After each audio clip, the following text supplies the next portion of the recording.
언제부터 우리가 날씨 추운데 교회에 와 주었다고 감사해야 될 그런 교회가 됐습니까? 우리는 환경과 조건에 관계없이 예배하는 예배자잖아요. 네. 날씨가 춥든지 비가 오든지 관계없이 우리는 하나님을 예배하는 줄 믿습니다. 할렐루야. 우리 옆에 있는 분들 인사하겠습니다. 잘 오셨습니다. 환영합니다. 사랑합니다. 잘 될 겁니다. 축복합니다. 할렐루야. 네. 오늘 나의 집이 교회가 되게 하라 라는 제목을 가지고 하나님 말씀을 같이 좀 나누고자 합니다. 지난 시간에 제가 1월달 시작하면서 저희 교회의 3점 중심의 교회, 그런 실천적 과제를 제시했는데, 그것이 어떤 것인지를 한 주마다 하나씩 이렇게 같이 좀 나누는 시간을 갖고 있습니다. 지난 시간에는 전도 선교하는 교회가 어떤 교회인가를 좀 같이 나누었는데, 한 2분만 복습을 하면 그렇습니다. 제가 두 가지의 대지를 말씀드렸는데, 여러분 주보 안쪽에 보면 지난 설교 요약이 나와 있습니다. 첫째가 선교할 만한 때가 없다, 그렇게 말씀하면서, 여러분 교회가 스테반이나 또 최초로 예수님의 제자였던 야고보가 순교하고 베드로가 투옥되고 자금도 없고 정말 어렵고 어려운 때에 시기가 너무 안 좋았지만 오히려 전도하고 선교했더니, 거기에 집중했더니 교회가 망하는 것이 아니라 교회에 비약적인 부흥이 있었다, 그렇게 말씀을 드리면서 선교를 할 만한 때는 없다. 무슨 말이에요? 언제든지 우리는 선교, 전도해야 한다는 것이죠. 두 번째는 선교할 만한 사람이 따로 있지 않다, 그렇게 말씀을 드렸죠. 왜냐하면 흑인도 하고 세리도 하고 내시도 하고 심지어는 헤롯의 젖동생 마나엔까지 전도하는데, 선교하는데 우리가 왜 못해요? 안 하니까 그렇죠. 할 수 있다는 겁니다. 선교를 할 만한 상황이라는 것, 사람이 따로 있는 것이 아니라는 거예요. 중요한 것은, 그럼 전도 선교는 인식을 좀 똑바로 하실 필요가 있어요. 이 교회의 경제적인 의미나 수적인 의미가 아니라는 거예요. 이 전도를 자꾸 이 수적인 개념이나 이 돈의 개념으로 연결하는 것은요, 성경적 논리가 아닙니다. 그것은 사탄의 논리예요. 사탄이 우리로 하여금 자꾸 부정적인 것을 보게 만듭니다. 거기에 초점 맞추게 만들어요. 우리가 이런 오류를 범하지 않으려면 성경이 말씀하는 교회됨, 성경이 말씀하는 성도됨의 본질이 무엇인지를 잘 살펴보셔야 돼요. 성경은 전도 선교를 뭐라고 얘기하고 있습니까? 생명에 관한 것이다. 생명입니다. 전도하고 선교 안 하면 죽는다는 거예요. 내가 살려면 뭐 해야 되는 거예요? 전도하시라는 거예요. 에스겔서 3장에 보면 이 에스겔에게 하나님께서 사명을 주시면서 파수꾼으로 세우시는데, 그에게 어떤 사명을 주냐면, 내 옆에 붙여준 네가 아는 영혼들, 하나님 모르고 예수 모르고 구원받지 못하면 그는 죽겠지만 그의 핏값을 내 손에서 찾겠다, 이렇게 말씀하시면서 전도를 우리에게 뭐라고 말씀하셨어요? 남들을 위한 전도가 아니라 네가 살기 위한 전도다, 그렇게 말씀해 주셨단 말이에요. 여러분, 전도는 사느냐 죽느냐에 관한 문제입니다. 성경적 관점으로 보면 인간의 모든 흥망성쇠의 비결이 바로 여기 있다고 해도 사실 과언이 아니에요. 전도는 자기에게 집중하는 게 아니라 하나님께, 이웃에게 집중하는 것입니다. 하나님께서 인간을 만들 당시에 기본 컨셉이 뭐냐면 섬김이에요. 하나님께서 인간을 제작할 때의 기본 제작 컨셉이 섬기는 존재로 만들었어요. 돕는 배필, 섬김 아닙니까? 여러분, 그러므로 인간은 섬길 때 가장 강력합니다. 자기에게 집중할 때 잘 되고 강력한 게 아니라 섬길 때.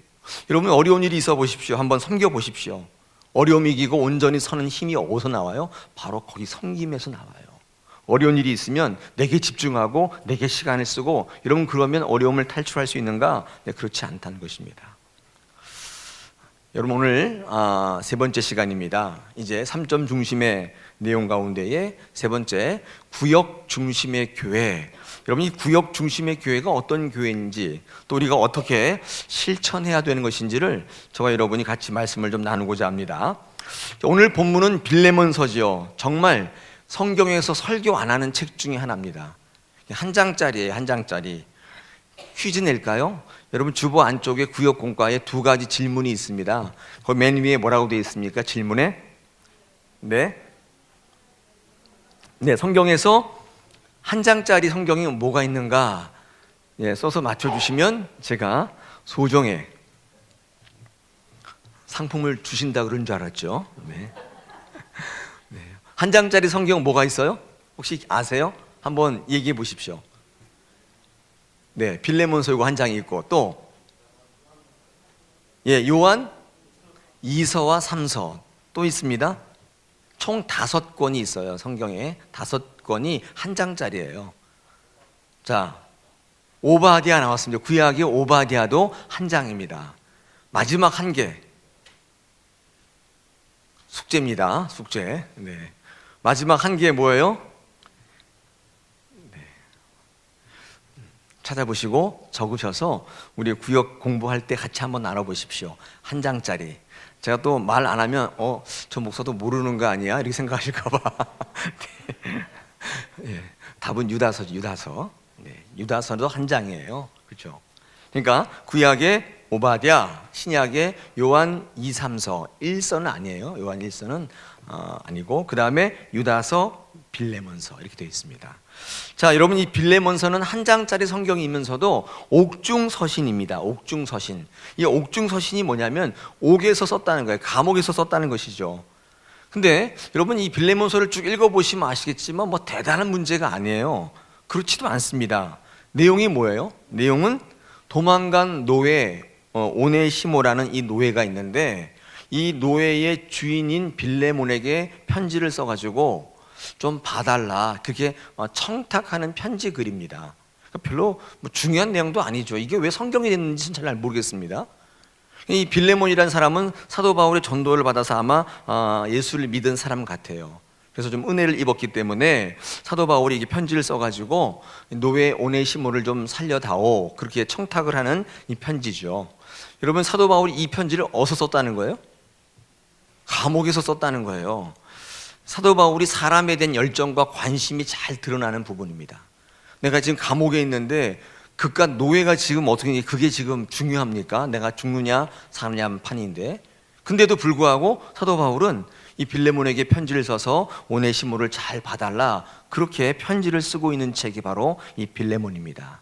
이 빌레몬이 왜 성경이 되었을까요? 자, 오늘은요 이 빌레몬서의 그것을 묵상하려고 하는 게 아니라 여러분 이 편지 글에 이 초대 교회의 모습이 드러나 있습니다. 우리가 그것을 좀 끄집어내서 이 3점 중심의 교회 중에서 마지막 이 구역 중심의 교회라는 것이 어떤 것인지를 저와 여러분이 좀 같이 말씀을 나누고자 합니다. 여러분 초대 교회의 모습이 어떠했을까요?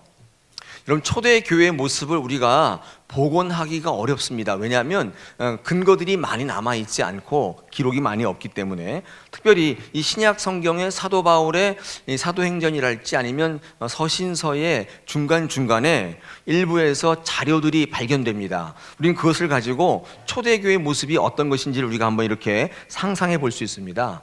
이 초대교회는 3가지의 모습으로 발전했는데 첫 번째가 어떤 모습이냐면 가족교회입니다. 가족교회가 뭐냐면 같은 핏줄끼리 모이는 거예요. 김씨들만, 이씨들만 이렇게 모여가지고 예배를 했던 교회들이 있습니다. 그러니까 가족끼리. 여러분 왜 가족끼리 모였을까요? 그게 모이기 편하잖아요. 남들에게 발각되지 않기 편하잖아요. 옛날에는 예수 믿을 때에 박해가 있었고 핍박이 있었기 때문에 예수 믿는 게 발각이 되면 사실은 죽을 수도 있어서 예수 믿는 것들을 숨기면서 예배를 드릴 때 가장 좋은 것은 우리 식구들끼리 예배 드리는 거예요. 가장 편하겠죠. 여러분 그런 교회가 있다가 가정교회로 또 발전을 하는데 이 가정교회는 뭐냐면 알고 있는 친한 몇몇 가정들이 모이는 거예요. 가족교회는 아니지만 이 가정교회는 알고 있는 식구들이 이렇게 모이는 거예요. 그래서 우리 옆집에 있는 순이네 가정, 저쪽에 있는 철순의 가정 이렇게 해서 다 우리 집에 모여가지고 이렇게 예배를 드리는 것입니다. 이게 가정교회가 되고요. 이 가정교회가 조금 지나가면 지역교회로 로컬 처치로 발전하는데 이 로컬 처치, 지역교회는 뭐냐면 예수를 믿는 사람들끼리 모이는 거예요. 예수를 믿는 같은 믿음의 사람들끼리 모여서 예배하는 거예요. 여러분 여기가 뭐예요 그러면요? 여기 혹시 불교 믿는 분 계세요? 그러면 절로 가셔요. 절로 가셔야 되죠. 근데 여기는 다 예수 믿잖아요. 그런 분들이 다 모였는데 이씨, 박씨, 김씨, 최씨 다 했으니까 가족교회는 아니고 철순의 가정 뭐 이건 아니기 때문에 가정교회는 아니고 여기 뭐예요? 지역교회란 말이에요. 그런데 오늘 빌레몬서 1장 2절에 보니까 거기에 뭐라고 되어 있냐면 이렇게 교회를 표현하는 방법이 나옵니다. 뭐라고 하면 2절에 보십시오. 자매 아비아와 우리와 함께 병사된 아키뽀와 내 집에 있는 교회, 그렇죠? 내 집에 있는 교회에 편지한다. 그 당시 초대의 교회를 가리키는 말 가운데 제일 많이 쓰는 말이 이 표현입니다. 내 집에 있는 교회. 이게 무슨 말이에요? 이게 그 지역에 있는 많은 사람들이 그 가정에 모여서 집회했다는 뜻이 아니라 몇몇 의미 있는 가정들, 아는 친한 가정들이 모여서 한 가정에서 예배하게 되었다 그 뜻입니다. 제가 아까 말씀드린 것처럼 이렇게 가정적으로 모여서 예배할 수밖에 없었던 이유가 있어요. 첫째가 이 박해가 너무 심했기 때문에 드러내놓고 예배를 넓은 장소에서 공개적으로 할 수가 없었단 말이에요. 또 여러분 이렇게 가정적으로 모일 때에 가장 손쉽고 가장 나눔이 강력했어요. 우리는 지금 이렇게 나누고 있으니까 그런데 여기 한 3,000명이 앉아있다고 칩시다. 그러면 전달이 될까요? 전달이 잘 안 되죠. 그리고 이렇게 딱 보면 여러분은 저를 볼 때 나는 안 보이겠지 생각할지 모르지만 여기서 보면 다 보여요. 지금 눈빛을 딱 보면 저 사람이 무슨 생각을 하고 있는지도 알 수 있어요. 그러니까 이 아이 컨택이 되잖아요. 제가 지금 돋보기를 써가지고 지금 어리어리해서 잘 안 보여서 그런데 이렇게 눈을 딱 보면 저분이 뭔 생각을 하는지까지 알아요. 그런데 3,000명이 앉아있으면 진짜 허공에 대고 설교하는 거예요. 왜냐하면 이렇게 아이 컨택이 없기 때문에 교류가 없잖아요. 이 작은 교회의 특징이 이런 것인데 가정교회에 모이면 몇몇 가정이 이렇게 둘러앉아 있기 때문에 이렇게 뭘 생각하는지 다 알고 있잖아요. 교제가 일어나게 되고 여러분 그 교제를 통해서 그 마음을 확인하게 되면 뭐가 일어나요? 삶의 나눔이 일어나요. 뭘 생각하는지를 알게 된다고요. 여러분 이 가정교회가 그 초대교회의 가장 핵심적인 교회 형태, 기본적인 교회 형태가 될 수 있었던 것은 두 가지입니다. 아이러니하게 외부의 박해, 둘째가 뭐예요? 강력한 나눔. 이 두 가지가 있었기 때문에 가정교회가 모였습니다. 여러분 숫자가 적다고 해서 나약했나요? 그렇지 않다고요. 강력했습니다. 이후에 이 가정교회들이 얼마나 많은 일들을 하는지 몰라요. 여러분 중국에 1966년부터 1976년까지 10년간 이 모택동이 주도로 소위 그 문화혁명이라는 걸 한 적이 있었습니다. 여러분 공부하신 분들은 아시지 않습니까? 이 모택동이 했던 이 문화혁명은 전 근대적인 문화 또는 이 자본주의를 없애고 이제 이 사회주의로 가자 이렇게 가고자 했던 만들었던 운동인데 여러분 이 문화혁명이 굉장히 강력했습니다. 물론 실패했지만 이 문화혁명 때문에 몇천 년 내려오던 중국의 유교가 없어졌어요. 여러분 지금 중국엔 유교가 없어요. 한국에만 남아 있습니다. 모택동이 다 없애버렸어요. 뿐만 아니라 이 문화혁명 기간 동안에 이 자본주의를 없애고 불필요한 이 잡것들을 다 없애고 사회주의로 집중하기 위해서 이 종교 생활도 금지했어요. 그때 많은 기독교 교회들이 핍박을 받았고 박해를 받았습니다. 많은 목사님들이 잡혀가거나 죽었습니다. 모든 중국의 교회들이 지상의 화려한 믿음을 다 이제 그만두고 다 지하로 다 내려갔습니다. 모택동의 이 문화혁명으로 모든 교회는 문을 닫게 됐고 많은 사람들이 중국 교회는 이것으로 끝났다 그렇게 많이 이야기했습니다. 근데 1976년 문화혁명이 딱 끝난 이후에 다시 교회들이 지상으로 올라오게 되었는데 여러분 그때 교회가 없어지지 않았어요.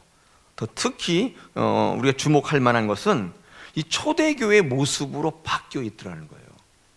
이 지하로 내려가기 전에 교파가 난립을 하고 있었는데 이 교파가 다 없어져 버렸어요. 하나로 딱 통일됐습니다. 그리고 또 이 목사님들이 다 잡혀갔기 때문에 지도자가 없으니까 그냥 멸절될 거로 봤는데 누가 일어났어요? 누가 일어났어요? 평신도 지도자들이 일어나서 목사가 없는 자리를 그들이 채우더라는 거예요. 세 번째로 신학교육을 받지 않았잖아요. 지하로 갔는데 신학교육이 없으니까 받지 않았는데도 불구하고 신학교육에 새로운 가능성을 발견하는 계기가 됐어요. 따로 교육받지 않았는데도 불구하고 묵상하고 말씀 보고 기도하고 서로 나누고 이 삶의 교제를 통해서 이 교회의 영적인 체제를 만들어 가더라는 거예요. 이 세 가지를 통해서 중국 교회가 지하 교회로 있을 때에 오히려 초대 교회와 가까운 교회를 이루어내더라는 거예요. 여러분, 교회에 대한 핍박과 박해, 이 어려움이요, 오히려 중국 교회를 원형이 가까운 교회로 만들어냈다는 사실입니다. 그래서 요즘에 중국 교회를 이렇게 얘기합니다. 지하교회 또는 처속교회 또는 가정교회.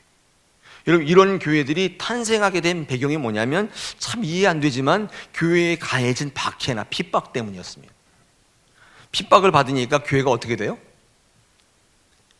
자정되더라는 거예요. 우리 한국 교회가 요즘에 말들이 많잖아요. 교단이 너무 많고 이권과 밥그릇 싸움이 너무 볼상사납고. 여러분, 이런 교회가 좀 이렇게 싹 자정이 되려면 어떻게 돼야 돼요? 악담을 하시는 거예요 지금요? 네. 여러분, 그래서 이 교회가 깨끗해지려면, 여러분, 교회뿐만이 아닙니다. 우리 한 사람 한 사람이 깨끗해지려면 하나님이 주시는 이 핍박, 이 고난, 이 결코 나쁜 게 아닙니다. 고난 가운데 있는 분들은 꼭 그거 기억하십시오. 하나님께서 나도 알지 못하는 것들을 끄집어내서 깨끗게 만드시고 자정하게 하시는 하나님의 자기 성찰, 우리로 하여금 자기 성찰의 기간이다. 여러분, 이렇게 생각하시면 딱 맞습니다. 지금 중국을 이끄는 대부분의 기독교 영성은 대형 교회가 아니에요. 여러분, 중국도 대형 교회가 있는데 그런 교회가 아니라 대부분 이 중국의 기독교의 영성은 처속교회, 지하교회, 가정교회라는 이런 형태가 지금 그들을 이끌고 있습니다. 대형 교회는 대부분 삼자교회입니다. 삼자교회 들어보셨어요? 삼자교회가 제 3자나 다니는 교회다 이렇게 생각을 하시는 분들이 있더라고요. 제가 청년한테 물어봤습니다. 중국에 삼자교회 가자 했더니 그 제 3자나 다니는 교회를 제가 왜 갑니까? 이렇게. 그 3자가 아니에요. 여러분, 이 3자는 뭐 어떤 건지 아세요? 이 삼자교회는 중국에 등록된 허가된 교회인데, 이 삼자라고 하는 말이 자치, 자양, 자전, 앞에 자자가 다 붙였죠. 이게 중국의 공산당이 내건 삼자 애국운동위원회, 이 준말이에요. 이게 사실은 그게. 그래서 이 삼자교회는 중국의 허락을 받고 이 신앙을 통해서 나라를 사랑하고 국가 발전에 이바지하는, 그러니까 중국 공산당의 통제를 받는 교회가 삼자교회예요. 제 3자나 예배드리는 교회가 아니라.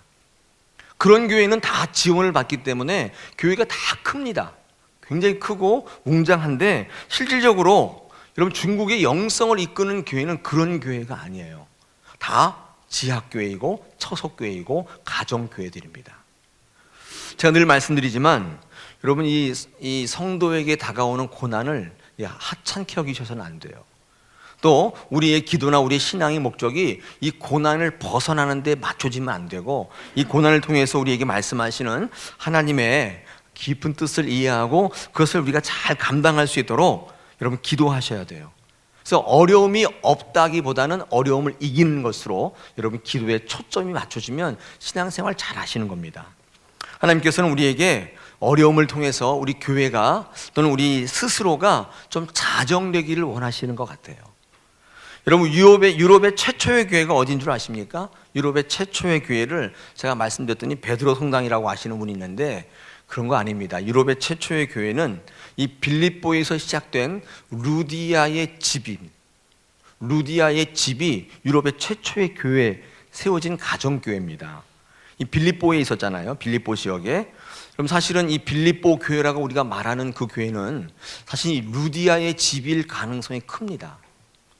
사도 바울은 이 루디아, 이 자주장사였죠. 이 비단장사, 이 천장사였던 루디아를 만나가지고 그 집에 근거지를 두고 그 집에서 예배를 드리면서 전 유럽을 복음화시키는데 여러분, 그 가정이 교회로 사용되었다는 거예요. 여러분, 그 이후에 기독교가 공인되면서 이제 큰 교회들이 많이 나타났죠. 그전에는 이제 기독교가 핍박받았기 때문에 가정에서 모였는데, 이제 기독교가 로마의 국교로 공인이 되면서 이제 큰 교회들이 많이 나타났습니다. 제가 사진을 하나 준비했는데 한번 보십시오. 여러분, 이런 교회를 뭐라고 하냐면 요걸 바실리카라고 합니다. 바실리카. 근데 이건 기둥은 있는데 옆에 문 같은 거 없죠. 이게 뚫려 있지 않습니까? 여기는 가정보다도 많은 사람들이 여기 앉아 어떻게 예배할 수 있잖아요. 여름에는 시원하겠죠. 겨울엔 좀 춥겠지만. 대신에 가정교회라고 하는 것을 좀 이렇게 넘어섰죠. 여러분, 이 교회가 지나고 난 다음에 어떤 교회 형태가 나타나는가? 다른 사진입니다. 요건 뭐냐면 이거를 우리가 처치라고 합니다. 처치. 요거는 아까 그 교회랑 뭐가 다르죠? 지붕이 있고, 네, 창문도 있고, 또 뭐가 있어요? 의자도 있네요. 그죠? 의자도 있고. 약간 이 바실리카보다는 조금 발전된 개념의 모임 장소죠. 여러분, 이런 바실리카나 처치는 기독교가 공인된 이후에 많은 사람들이 한 곳에 모이기 위해서 생겨난 거예요. 자, 그 다음에 오늘날 형태는 뭐예요? 보십시오. 오늘날 형태는 요건데, 요걸 처치라고 얘기하지 않습니다. 바실리카라고 얘기하지 않아요. 이걸 우리 뭐라고 얘기하냐면 오디토리움. 이 영어로는 강단이란 뜻인데, 요즘에 이런 교회를 이렇게 최신식 시설이 갖춰 있고 저렇게 웅장한 것을 우리는 오디토리움이라고 얘기합니다. 이 성전에 대한, 이 교회에 대한 개념이 조금씩 바뀌었어요. 근데 이런 교회들의 근거, 시작이 어디였느냐 보십시오. 바로 이런 거예요. 전 유럽을 복음화시켰던 교회는 여기서 시작된 거예요. 이 작지만 강력한 공동체, 그리고 오늘까지 교회가 오디토리움까지 발전할 수 있었게끔 했고, 또 교회의 목적, 이 존재의 목적을 달성할 수 있게끔 했던 가장 효율적인 교회, 이런 형태입니다. 이거 어디서 많이 본 것 같잖아요. 이거 어느 집이에요 지금? 이거 2구역인가요? 3구역인가요? 지금 다 둘러앉아서 지금 뭐 하고 있는지 모르겠습니다만은 저렇게 앉아서 다들 얼굴에 보니까 기뻐 미소가 만연해 이렇게 띄고 있죠. 저런 모임입니다. 여러분, 이런 모임이 오늘 우리 1장 2절에 나타나 있는 내 집에 있는 교회, 그런 뜻입니다. 저게 만약에 우리 어떤 구역장님의 집이라면 저게 뭐예요? 교회가 되는 거죠. 근데 가족교회는 아니잖아요. 그럼 뭐예요? 가정교회겠죠. 여러분, 우리가 처음에 구역을 만들 때 어떻게 했습니까? 그 구역장님과 친한 분들이 붙었죠. 제가 그 가정교회를 어떻게 정의했습니까? 무작위로 지역에 따라 나누는 게 아니라 그분과 같이 삶을 나눌 만한 친한 가정 몇 가정이 모였다고 그랬잖아요. 여기 가정교회입니다. 지역에 따라 편제한 것은, 교회가 일방적으로 배정하는 것은 그런 교회의 모습은 아니죠. 근데 이거는 우리가 초대교회에 있는 모습처럼 집에서 모여서 친한 가정들이 이루었다는 것이죠. 우리 교회는요, 작년 4월 달에 이런 성경적인 사실에 근거해서 7개의 가정 구역을, 교회를 만들었습니다. 자, 여러분, 이제까지 가정구역이 어떻게 이제 흘러왔는지 성경적 근거를 들으셨는데, 자, 그러면 구역 중심의 교회란 어떤 교회냐? 제가 한 4가지 정도로 짧게 정의를 한번 내려보겠으니 여러분 한번 적어보시고, 여러분 구역이 그런 구역이 될 수 있도록 한번 애써 보십시오. 첫 번째, 저희 교회가 추구하는 이 구역 중심의 교회는 가정이 교회인 구역입니다. 가정이 교회인 구역이에요. 아까 말씀드린 것처럼 2절에 내 집에 있는 교회, 그렇게 말씀했잖아요. 내 집이 교회가 되는 거예요. 저희 교회가 추구하는 구역입니다. 여러분 집이 다 교회가 되셔야 돼요. 다사랑 교회만이 교회가 아니라 여러분의 가정이 교회예요. 여러분, 여기서 뭐라고 했냐면 내 주변에 있는 카페에 있는 교회, 그랬습니까? 안 그랬다고요. 내 주변에 있는 불고기집에 있는 교회, 이렇게도 안 하고, 그죠? 뭐라고 했습니까? 내 가정, 내 집에 있는 교회예요. 여러분 집이 교회가 되시기를 축원합니다. 할렐루야, 축복합니다. 여러분 집을 오픈하실 수 있으면 참 좋아요. 집이 지저분하든지 좀 형편없든지 관계없습니다. 이렇게 집을 오픈하게 되면 이제 뭐가 오픈되기 시작하면 여러분의 삶이 오픈되기 시작하고, 삶이 오픈되면 거기에 성령께서 역사하시면 위로와 치유와 회복이 일어납니다. 여러분, 예전에 이 가정교회가 강력했던 것은, 아까 제가 말씀드린 것은 오픈입니다. 열었기 때문이에요. 요즘에 가족을요, 예전에는 핵가족이라고 그랬죠. 핵가족. 요즘에는요 1인 가족이라고 하죠. 핵가족이라는 말을 잘 안 씁니다. 이제는 한참 이 딩크족이라는 말이 유행했는데, 여러분 딩크족이 뭔지 아세요? 너무 오래돼서 기억 안 나시죠? 자료 화면을 제가 준비했습니다. 여러분 이 딩크라고 하는 말이 뭔가, 이 딩크는요 더블 인컴 노 키즈 그런 뜻입니다. 네, 왜 안 나옵니까? 나왔습니까? 네. 이게 딩크예요. 그러니까 맞벌이 하면서 부부끼리 즐기기 위해서 애를 낳지 않는다 그 뜻입니다. 그러니까 이 가정은 몇 명이에요? 구성원이 항상 딱 2명이죠. 이 딩크죠.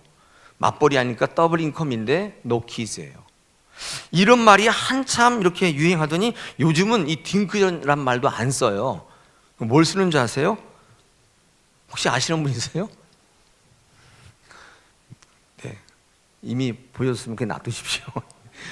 코큰족, 코큰족. 코가 큰 족 이런 뜻이 아니라, 이 코쿤이라는 단어를 혹시 아시는 분 있으면 이게 누에고치라는 뜻이거든요. 영어 단어입니다.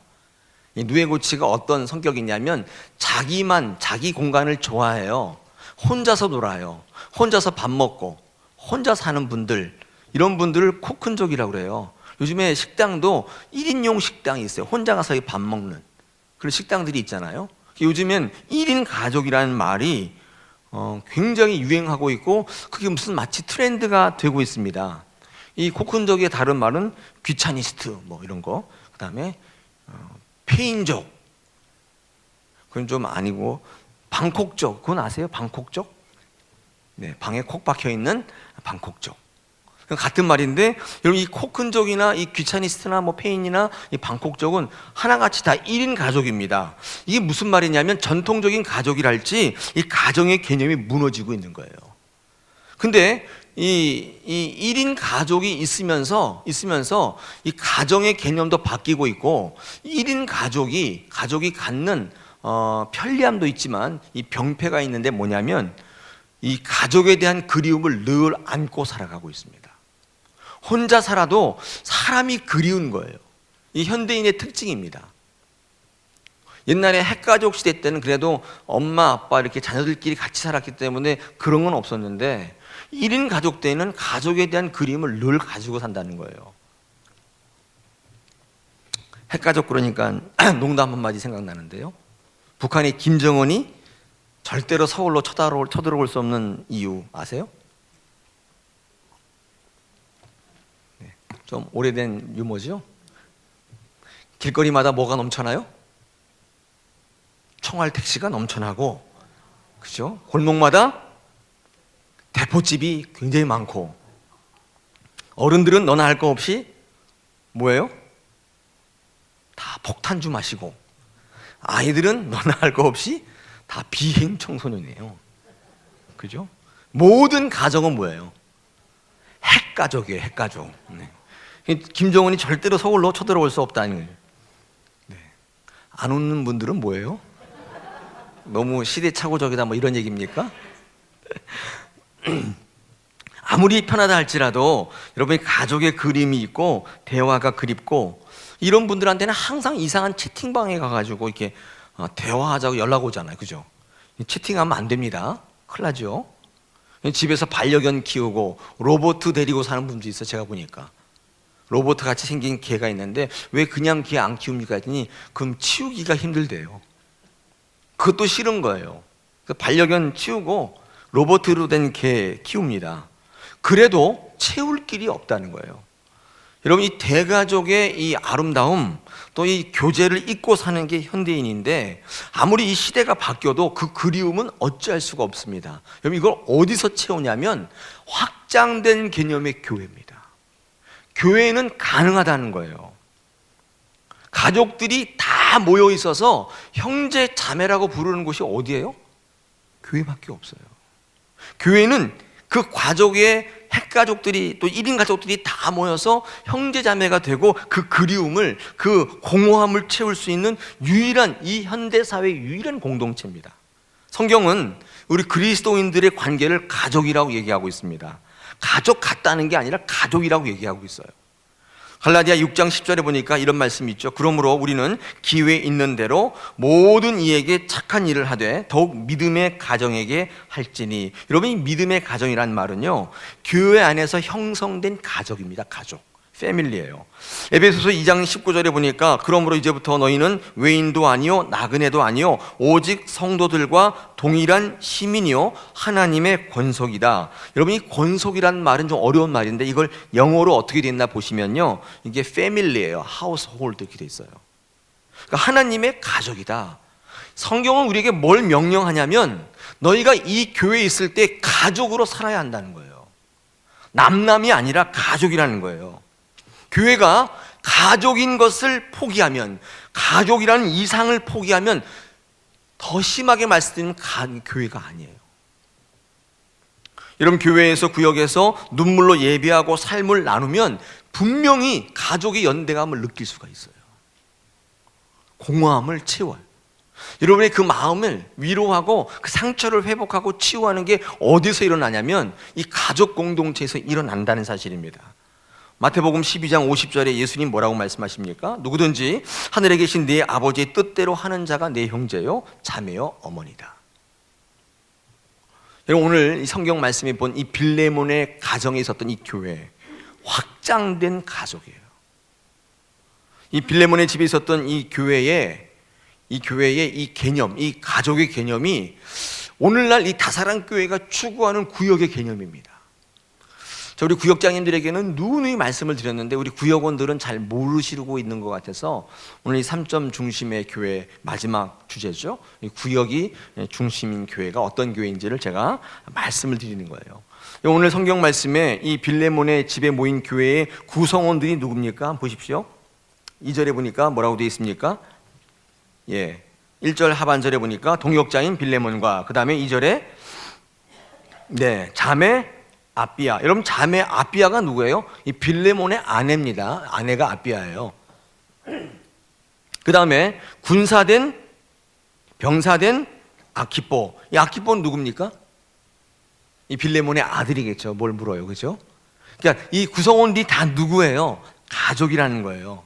근데 여러분, 이 아키포는 여기에만 나오는 게 아니라 한 번 더 언급되는데 골로새서 4장 17절에 언급됩니다. 왜냐하면 여러분, 이 지금 빌레몬에 모인 이 가족이 있죠. 이 가정에 모인 이 교회를 우리가 골로새 교회라고 불러요. 우리가 말하는 골로새 교회는 아마도 이 빌레몬의 집에 모였던 이 교회가 골로새 교회가 아니었나 생각하는 분들이 많아요. 골로새서 4장 17절에 보면 이렇게 되어 있습니다. 아키포에게 이르기를 주 안에서 받은 직분을 삼가 이루라. 이 아키포에게 뭐라고 일러요? 주 안에서 받은 직분이 있다고 이야기하는 것이죠. 그러니까 이 아키포는 어떤 사람이냐면 이 골로새 교회가 그 빌레몬의 집에 모인 교회가 골로새 교회라면 그 아들은 어떤 사람이었냐면 그 골로새 교회에서 직분을 받고 열심히 섬기는 사명을 받은 사람이었다. 그렇게 성경은 우리에게 말하는 거예요. 근데 보통 우리가 신학을 공부하다 보면 골로새 교회의 이 지도자는 에바브라라고 우리가 배우거든요. 근데 에바브라라고 배우는데 여러분, 지금 이 골로새 교회가 이 빌레몬이 모인 교회라면 여러분, 이 교회는 어떤 교회예요? 생각해 보십시오. 빌레몬에서 모인 가족들, 또 누구예요? 이 에바브라 가족들, 그리고 친한 몇몇 가족들이 모인 그런 교회가 아니었을까 추정이 가능한 거죠. 저는 이런 내용을 모를 때 골로새 교회 그러면 무슨 뭐죠? 이렇게 영락교회나 온누리교회나 그런 교회인 줄 알았어요. 그런 교회가 아니라 작은 가정교회였습니다. 여러분, 전체 지구를 움직이고 유럽을 복음화시켰던 교회가 놀랍게도 작지만 강력했던 가족 공동체라는 사실을 제가 말씀드리고 있는 거예요. 저희 교회가 모이는 숫자가 작죠. 그렇다고 조금 우습게 보십니까? 우습게 보실 일이 아니에요. 우리 작은 공동체지만 여러분, 이런 모델을 잘 살려서 이 구역 안에 정말 이런 모습들이 살아나기 시작하면 여러분, 우리 한국을 움직이는 교회가 될 수 있어요, 없어요? 있어요. 여러분, 이것이 성경이 우리에게 말씀하는 것입니다. 우리 교회가 지금 그 어떤 숫자를 채우기 위한 과정이 아니라 그런 구역의 모임이 성경적으로 가기 위한 몸부림을 치고 있는 거예요. 우리 초대교회가 이 골로새 교회처럼 강력해지려면 이 골로새 교회, 이 에바브라 의 가정과 이 빌레몬 가정이 모인 이 공동체가 어떤 공동체를 잘 보면서 따라하면 돼요. 이런 믿음이 좋으려면요, 한 가지입니다. 믿음이 좋은 사람 따라하면 돼요. 믿음이 좋은 분들 옆에서 따라하면 믿음이 좋아지죠. 마찬가지입니다. 이 초대교회의 모습을 우리가 잘 한번 바라보시면서 따라해 볼 필요가 있는데, 확장된 가족의 개념이다. 이게 여러분 첫 번째 이 구역 중심의 교회입니다. 여러분 두 번째는요, 만인 제사장 구역인데 이게 무슨 말이냐? 여러분 종교개혁자들이 남긴 업적 중에 하나가 만인 제사장 아닙니까? 이 만인 제사장의 골자가요 2개인데 많은 분들이 하나만 알고 있어요. 이 만인 제사장의 중요한 내용이 2가지 있는데, 한 가지가 뭐냐면 예수님을 통한다면 누구든지 직접, 예수님을 믿는다면 누구든지 직접 하나님과 만날 수 있다는 거예요. 이게 골자예요. 제사장이랄지 사제랄지 이런 사람들의 도움을 받지 않고도 우리는 직접적으로 하나님을 만날 수 있다. 이게 첫 번째 골자입니다. 그래서 이 제사장에 있었던 이 성경책을 누구의 손에?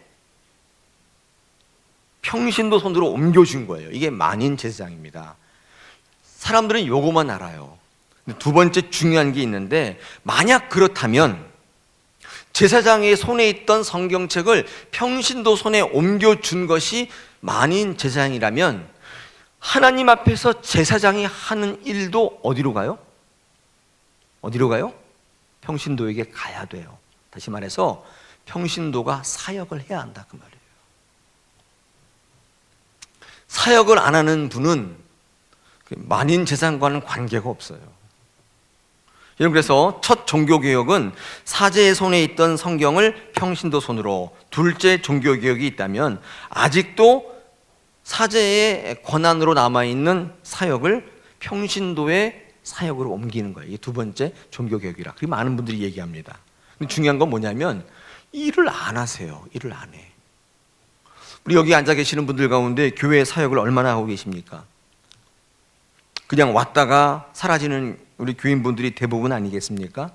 제가 지난번 파레토의 법칙을 얘기했지만, 한 교회에 100명이라면 일하시는 분은 20명밖에 안 돼요. 80명은 그냥 이렇게 왔다 갔다 하시는 분이에요. 구경꾼이에요.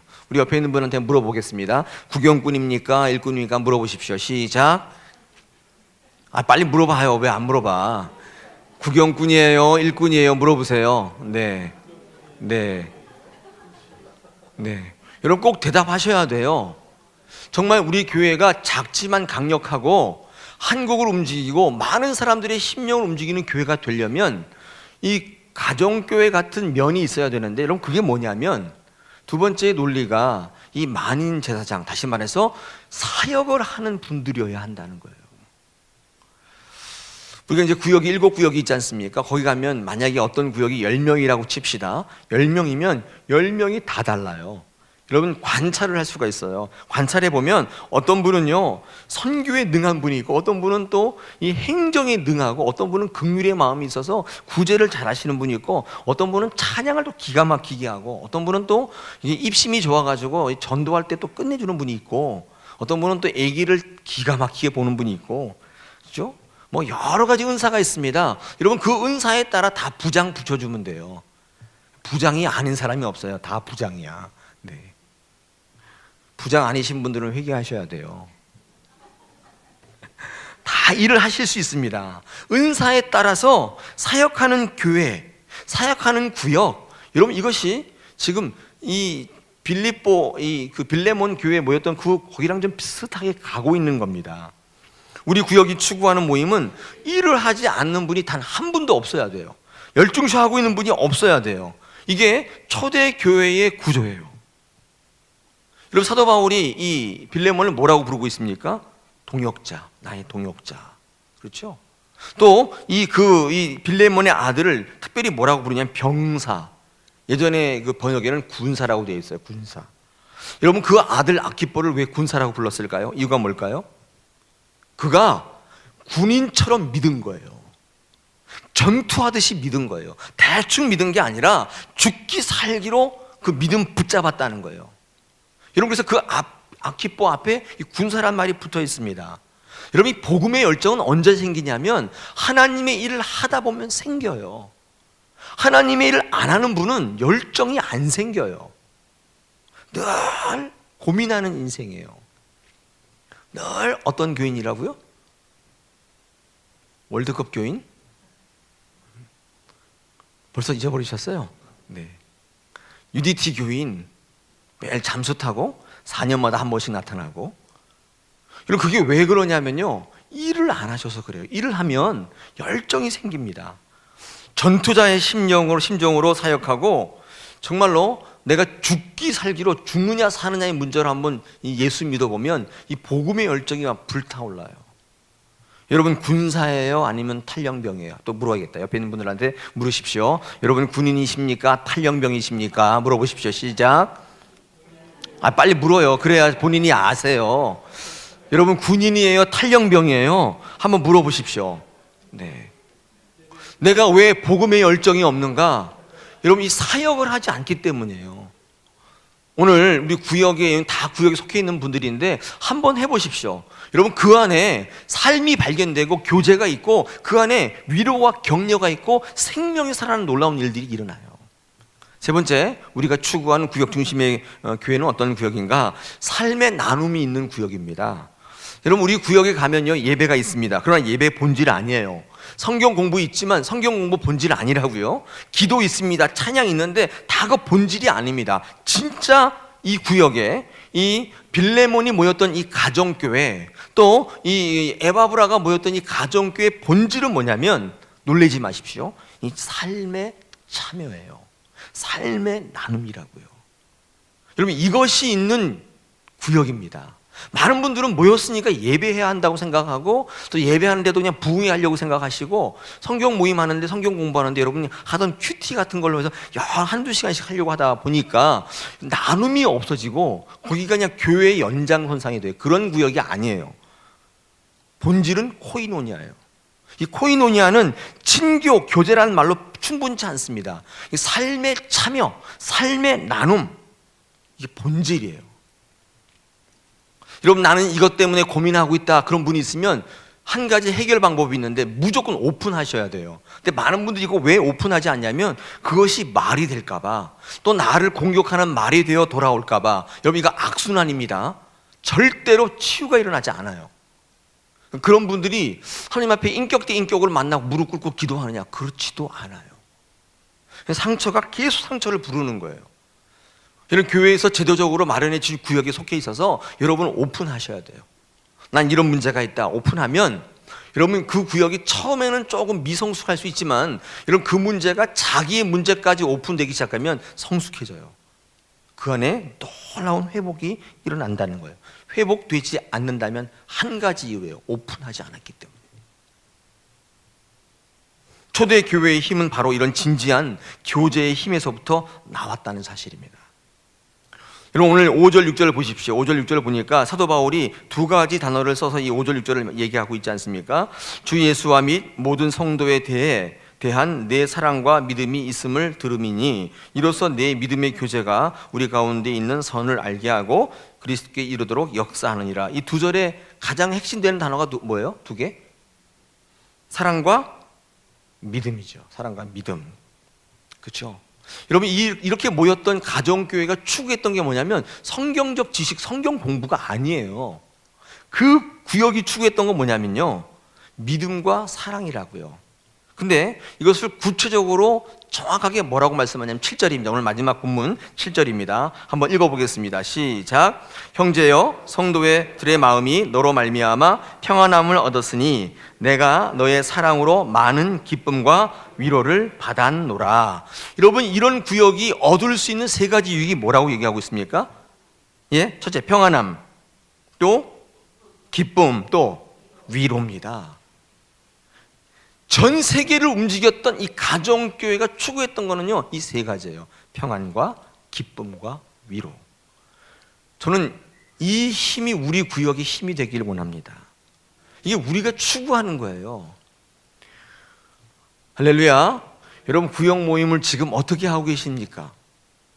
이 구역이 작년 4월에 태동될 때 이 근본 취지를 제가 다 말씀을 드렸는데, 저희 교회가 아직 가지고 있는 틀이 있어요. 이거를 잘 이렇게 정비해 가면서 바꿔가는 과정들이 필요한데 아직은 과도기인 것 같아요. 많은 분들이 이런 구역의 모습을 잘 모르셔서 그냥 했던 대로 이렇게 하고 있는 것도 사실입니다. 그런데 오늘 제 이 설교 말씀을 통해서 이 빌레몬 교회가 어떤 교회였는지, 이 교회가 어떤 역할을 했는지 꼭 눈여겨보시길 바랍니다.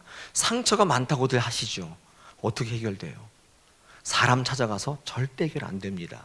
사람은 상처를 회복할 수 있는 존재가 아니에요. 말이 나면 낫지 절대로 회복이 안 돼요. 어떻게 해야 돼요? 하나님의 사랑으로, 하나님의 기쁨과 평안과 위로가 넘칠 때에만 그 상처가 회복된다고요. 자, 마지막으로 우리 이 구역이 추구해야 될 과제가 뭐냐? 꼭 적어오십시오. 전도지향적 구역입니다. 전도하시는 거예요. 여러분, 가정은 생명을 나누는 가장 기본적 단위입니다. 가정. 예전에 우리 교회가 셀 그런 거 하셨죠. 셀 모임. 여러분, 생명을 이루는 가장 기본적 단위가 뭐예요? 세포죠. 세포. 셀. 여러분, 셀은요, 이 세포는 어떤 거냐면 성장하는 게 아니에요. 여러분, 이 세포가 성장하는 것을 목적으로 생각한다는 분이 있는데 그거 아니에요. 성장이 아니라 번식이에요. 번식. 꼭 기억하십시오. 세포는 반드시 분열하게 돼요. 번식하는 거예요. 여러분, 세포가 성장하면 어떻게 되는 줄 아세요? 이게 암세포가 되는 거예요. 세포는 일정 기간 분열하고 번식하고 죽는 거예요. 이게 안 죽으면 암세포가 됩니다. 일정 숫자가 되면 반드시 나누어져야 돼요. 저희 구역은 이 원칙을 따르고 있습니다. 여러분, 예수님의 제자가 왜 12명인 줄 아세요? 15명이면 안 돼요? 유대적 공동체 12, 10이라고 하는 이 숫자가 의미가 있기도 하지만 12명이 공동체인 이유는 12명이 넘어가면 구경꾼이 생겨요. 구역이 12명이 넘어가면요, 이렇게 바라보고 뒷짐지고 이렇게 서 있는 분이 생긴다 그 말이에요. 12명을 넘기지 않는 거예요. 12명이 넘기면 무조건 다 번식하는 거예요. 다 나눠요. 저희 교회 구역은 아직 나눠지지 않았습니다만 올해 한 2구역 정도를 나누려고 생각을 하고 있어요. 12명이 넘어가면 교제가 안 돼요. 나눔이 안 되고 그때부터 뒷짐지고 바라보는 구경꾼이 생기기 때문에 여러분, 이 번식이 굉장히 중요합니다. 가정에서 혹시 권태기를 겪고 있는 가정이 있습니까? 결혼해서 언제쯤 권태기가 오죠? 네, 금방 결혼한 부부들은 잘 모르겠죠? 네, 이제 제가 결혼한 지 올해로 한 21년쯤 됐는데 제 생각해 보니까 저는 참 신기하게 권태기가 없었던 것 같아요. 네. 아니, 웃으시는데 진짜예요. 저는 권태기고, 저의 가정을 예를 들면 안 될 것 같고, 우리 누구의 가정을 예를 들어야 되나? 아무튼 보통 가정 보면 결혼한 지 한 5년에서 10년 사이 되면 서로 이렇게 지겨울 때가 있죠. 아니, 지겨울 때가 있어요. 그래서 유행가 가사에도 사랑이 때로는 지겨울 때가 있지, 그런 가사도 있더라고요. 근데 그런 지겨울 때가 오는데 그걸 권태기라고 하지 않습니까? 여러분, 그 권태기를 이기는 방법이 뭔지 아세요? 왜 돕니까? 바람 피는 거예요? 아닙니다. 그 가정에 생명이 태어나면 권태기가 없어져요. 보통 그렇습니다. 늦둥이 나면요, 그 부부 금슬이 너무 좋아진다는 게 그런 뜻이에요. 너무 부부 사이에 이게 권태기가 오면 그 사이에 아이가 태어나면 그 아이 때문에 모든 게 다 사라져요. 다시 말해서 이 부부 문제로 집중하는 게 아니라 다른 데로 관심이 옮아가는 겁니다. 여러분, 교회가 또는 우리 구역이 권태기가 오는 이유가 뭔지 아세요? 아이를 낳지 않기 때문이에요. 생명을 낳지 않기 때문에 여러분, 끼리끼리 재밌는 것도 하루 이틀이에요. 그것도 오래 못 갑니다. 아무리 친해도 반드시 권태기가 와요. 그걸 이기려면 어떻게 해야 돼요? 어떻게 해야 돼요? 생명을 낳는 거예요. 우리 지난해에 했잖아요. 새 생명 낳기 운동. 근데 안 낳으시더라고요. 입양도 안 하시고. 네, 계속 우리는 이렇게 살겠다고 주장하시는데, 여러분, 그렇게 되면 우리 구역원들끼리 뭐가 와요? 뭐가 와요? 권태기가 와요. 서로 삐걱삐걱 대고 문제가 발생하기 시작해요. 그럼 이혼한다는 분도 있고 막 생겨요. 막 그 구역 안에서. 그럼 어떻게 해야 돼요? 아이를 낳으시면 된다고요. 제가 아까도 말씀드렸듯이 우리의 관심이 외부로 돌려지면 건강해져요. 우리에게 집중하는 게 아니라 어떻게 해요? 외부로 집중하는 거예요. 생명을 낳는 일에 집중하게 되면 반드시 그 구역에 성장이 오고 우리 가운데 생명이 나타나고 위로와 축복과 그리고 회복이 일어나는 역사들이 일어난다고요. 여러분, 이런 일을 겪은 가정이 어느 가정이냐? 데살로니가의 야손의 집, 고린도 회당 건너편에 있던 디도 유스도의 집, 가리샤라 빌립의 집, 루디아의 집, 그 간수장의 집. 여러분, 이런 모든 가정들이 1세기의 모든 세계를 변화시켰던 복음 중심의 가정교회들이었어요. 여러분, 이 시간 우리 교회에 대한 정체성을 좀 말씀드렸는데, 왜 우리 구역이, 우리 교회가 이런 구역을 하는지 여러분 좀 이해를 좀 하시면 좋을 것 같아요. 여러분, 우리 구역은 다른 교회에 있는 구역과 다릅니다. 다른 교회 가면 이런 구역 없습니다. 다 지역으로 그냥 이렇게 은평구, 서대문구 다 모여서 하는 것이 이렇게 하는 구역이 없어요. 여러분, 이 구역이 성경적이고 초대의 교회를 본따서 생명력과 힘을 강조한 구역이에요. 지금 조금 안 되고 있는 것처럼 보여도 여러분, 이게 여러분 끝까지 밀고 나가시면 여러분 이 구역을 통해 생명을 낳고 불신자를 전도할 수 있는 유일한 구역이에요. 이게 체제라고요. 사랑하는 여러분, 우리 교회가 2016년도 지향해야 될 실천적 과제로 3가지를 제시했습니다. 예배에 목숨 걸라. 그렇죠? 예배로 승부하라 그랬죠? 둘째 뭐예요? 하나님이 하시는 일 선교. 3번째 오늘 같이 나눴습니다. 내 집이 뭐가 되게 하라? 교회가 되게 하라. 누구를 위해서요? 나를 위해서입니다. 하나님께서 이 교회를 통하여 이 복음적인 구역을 통해서 여러분 삶을 완전히 바꾸시고 여러분 살아갈 때 너무 기쁘게 하시고 평안이 넘치고 위로가 넘치는 그런 교회로 만드실 줄 믿습니다. 꼭 구역으로 승리하시는 여러분 되시기를 축원합니다.